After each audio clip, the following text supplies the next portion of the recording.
Ребят, всем огромный привет! Добро пожаловать ко мне на канал. Я уже рассказывала, как научиться копирайтингу с нуля и объясняла, кто такой копирайтер. Ссылки в описании, если вам интересно, обязательно посмотрите. Мой бесплатный курс состоит из 6 частей. Первая часть курса состоит из 16 бесплатных уроков. Вы узнаете, что такое копирайтинг и рерайтинг, как писать тексты, сколько платят за такую работу.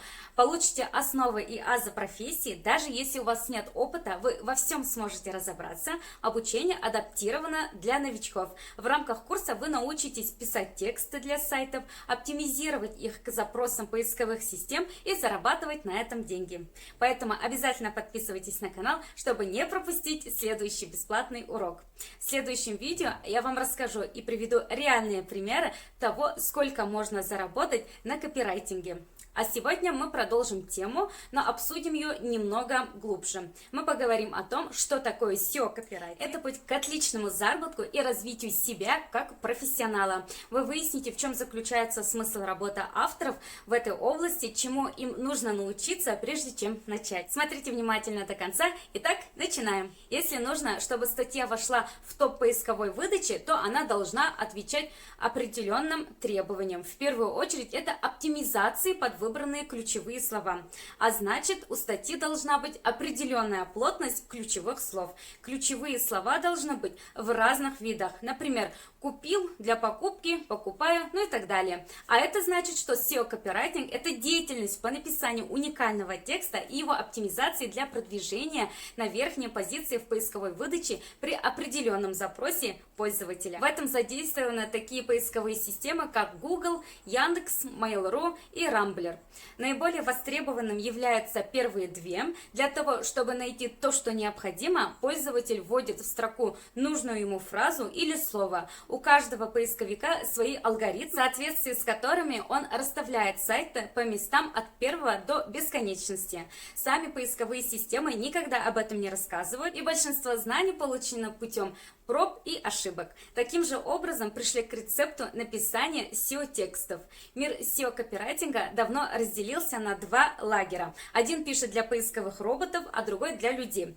На самом деле, правда лежит, как обычно, посередине. Итак, когда мы пишем для роботов, когда SEO-копирайтер говорит, что пишет для робота, он имеет в виду включение ключевых запросов в текст. Зачем это нужно? Это необходимо, потому что после написания и публикации первым ее читателем станет робот, который исследует текст. Его единственная цель – понять, о чем это материал и чем он может быть полезен для людей. Робот делает выводы о тематике текста, исходя из анализа наличия или отсутствия ключевых слов и выражений. Если вы пишете статью про окна и у вас встречаются ключи пластиковые окна, пластик, подоконник, то данная страница, то есть сайт, где размещен текст, будет показана по запросу пластиковые окна или как выбрать подоконник, например. И наоборот, не будет показан по запросу металлической двери, ведь у вас в тексте нет ключей из этой тематики. Когда мы пишем для человека, если поисковик ищет в текстах ключевые слова и выражения, чтобы понять, к чему относится текст, то пользователь интернета, когда вбивает в поисковый запрос,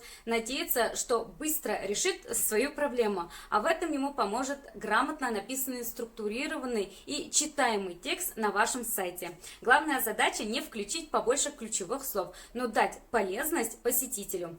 Собранные поисковые запросы анализируются и на их основе делаются выводы. Какие есть преимущества SEO-копирайтинга? SEO-копирайтинг работает на перспективу, и преимущества от этой работы будут долгоиграющим. Это повышение сайта в поисковой выдаче. SEO-оптимизированные тексты повышают позиции сайта в поисковых системах.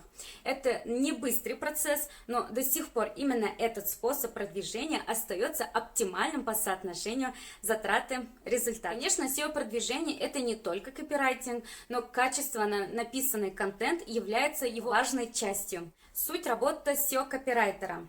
Для того, чтобы вам стало несколько понятнее, я расскажу вам, что должен уметь и делать такой автор. Это не так страшно, как кажется на первый взгляд. Конечно, обычный рерайтинг и копирайтинг проще, они имеют свои отличия, но стоит немного набить руку, и все будет получаться на автомате. Итак, главные задачи — это писать интересные, грамотные и уникальные тексты, правильно выполняя техническое задание заказчика, уметь придумывать цепляющие заголовки и различные подзаголовки по смыслу, грамотно оформлять текст. Для этого потребуется обозначить заголовки и подзаголовки, выделить ключевые слова, воспользоваться списками при перечислении. Необходимо угодить программам и читателю. Ваш текст должен легко восприниматься, ключевые слова должны употребляться уместно и не бросаться в глаза.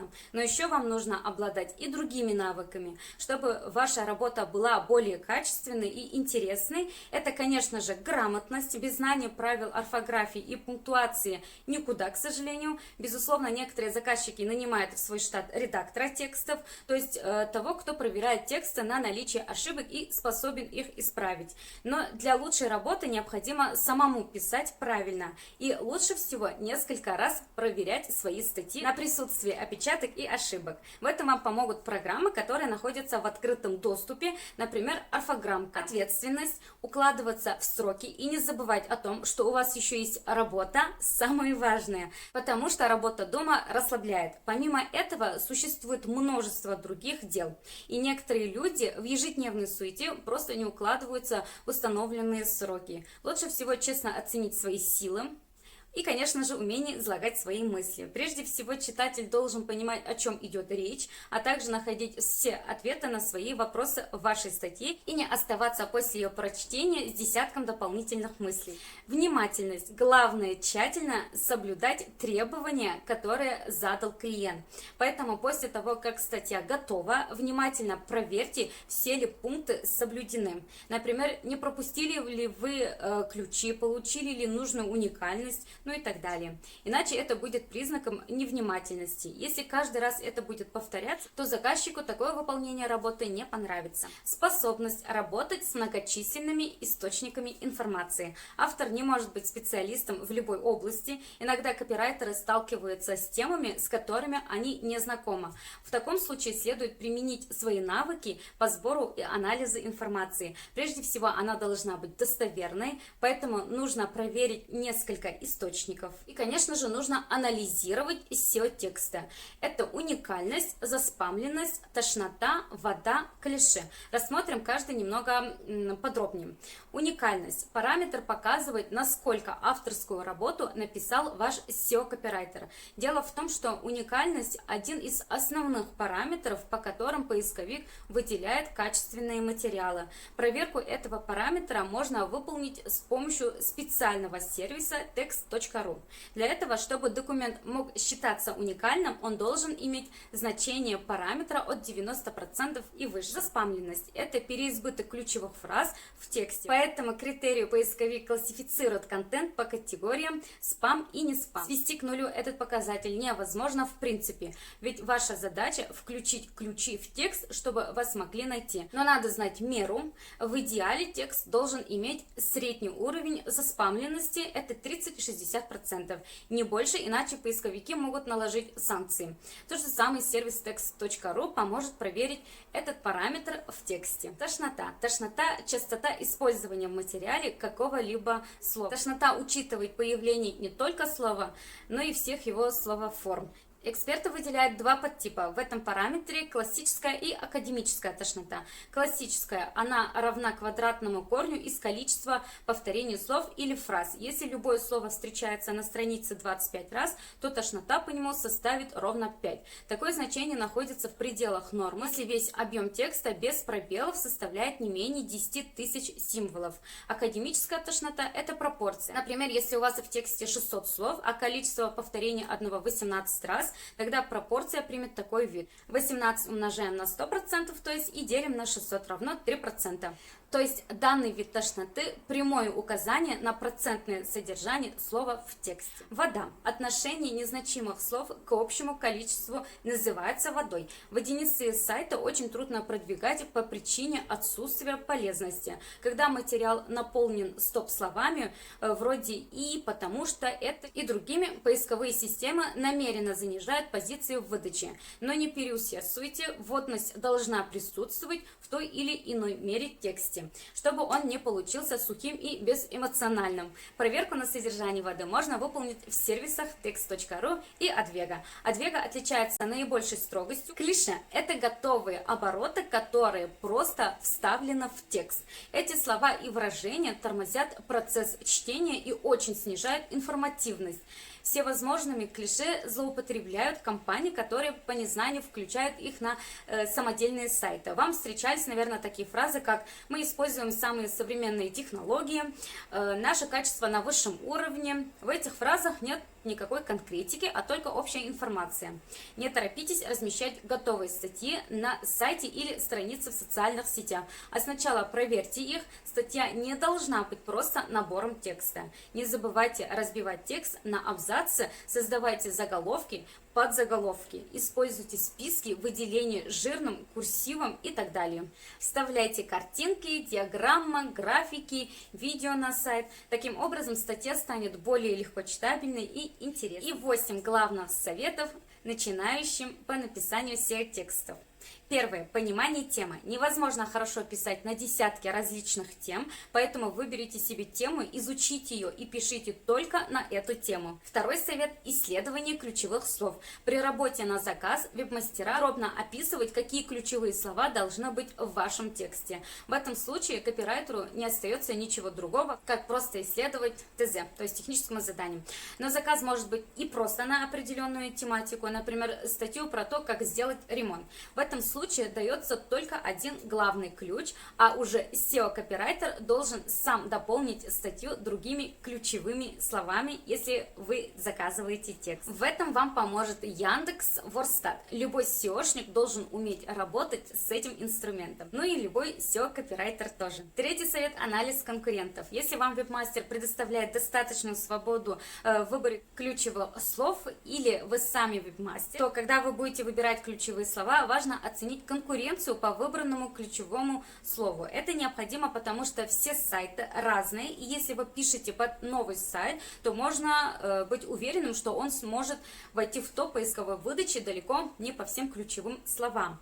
Даже если у вас идеальная статья, которая полностью раскрывает тему, то это еще не значит, что статья войдет в топ. Четвертый совет – заголовки страницы. Теги title и H1 с точки зрения SEO являются самыми важными тегами на странице. А значит, проработка заголовка страницы имеет очень важное значение. Заголовок обязательно должен содержать главное ключевое слово. Он должен быть уникальным и он должен понравиться читателю. Обязательно нужно заинтриговать потенциального читателя, чтобы в поисковике среди других сайтов он перешел именно на ваш сайт. Пятый совет – составьте план статьи. Вначале составьте план статьи и уже потом начинайте писать текст. Обычно план статьи – это вторичные ключевые слова, которые вы собираетесь использовать в статье. Тем не менее, помимо ключевых слов, статья обязательно должна иметь четкую структуру, например, введение, характеристики, выводы, основное содержимое и заключение. Шестой совет – пишите, проанализируйте. Каждый человек пишет по-своему. Одним людям удобнее вначале все написать и потом перепроверять, а другим удобнее написать один абзац, проверить его, потом писать следующий. Ну а после нужно проверить текст. Есть много сервисов, которые помогают проверить текст. Для начала это, конечно, программа Word, ну а дальше это уже зависит от вашей специфики, под кого вы работаете. Если статья для собственного сайта, то можно ограничиться просто проверкой орфографии, например, с помощью сервиса Орфограммка также. И хотя он является платным, но цены у него вполне приемлемые. Также очень хороший сервис – это Главред. Если работаете под определенную биржу, то не будет лишним проверить текст на самой бирже. Например, биржа Advega имеет установить свой сервис для проверки орфографии. Мой совет – это дизайн. Статья должна быть легко читабельной, интересной. И 8-й совет – обновляйте статьи. Каждая статья на сайте должна быть актуальной, должна быть хорошо читабельной, ну и просто интересной. Как видите, SEO-копирайтинг – это довольно сложное занятие. Вместе с тем, если вы пишете на интересные для себя темы, то это увлекательное занятие, которое заставляет узнать много нового, ну и в конечном итоге просто больше заработать, поскольку SEO-копирайтинг обычно оплачивается выше, чем просто копирайтинг и тем более рерайтинг. На сегодня у меня все. На следующем уроке поговорим о том, сколько можно заработать на копирайтинге. Подписывайтесь на канал, чтобы не пропустить новые видео. Спасибо за ваше внимание. Скоро увидимся. Пока-пока.